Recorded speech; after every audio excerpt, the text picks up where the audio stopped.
Jeg hedder Emma. Mit lovlige navn, det som mine forældre kaldte mig, det er egentlig Emma. Men her i løbet af de seneste par år er jeg så begyndt at kalde mig selv Emma i stedet for, fordi det er kønsneutralt. Det der med pigetøj, jeg har tit en lidt sjov form.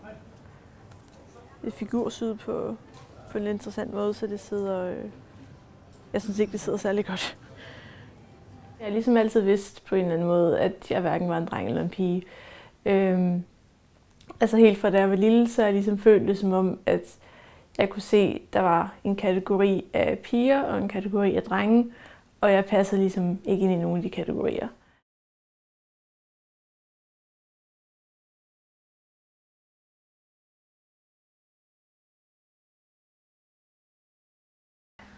Jamen, da jeg var 13 og ligesom begyndte at komme i puberteten, så havde jeg en periode, hvor jeg ligesom var lidt mere feminin. Jeg tror godt, folk ville kunne sådan læse mig som queer eller som androgyn med den her skjort på, fordi den trods alt ikke er super feminin.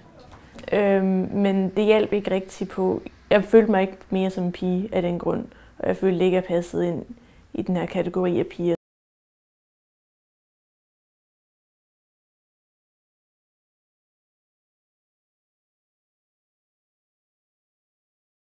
En gang i 9. klasse må det have været, tror jeg ligesom, at det begyndte at gå op for mig, at det ikke rigtig virkede det der med at gå i makeup og i kjole og ligesom opføre mig som en pige. Det gjorde ikke, og der var stadigvæk et eller andet, der ikke helt var rigtigt. Og jeg begyndte så at have tanker om jeg måske i virkeligheden var en dreng. Og så begyndte at lave research. Og det var så, mens jeg lavede alt det der research, at det ligesom gik mere og mere op for mig, hvad det egentlig var for en kønsidentitet, jeg havde. Og jeg så til sidst fandt ud af, at jeg er hverken en dreng eller en pige.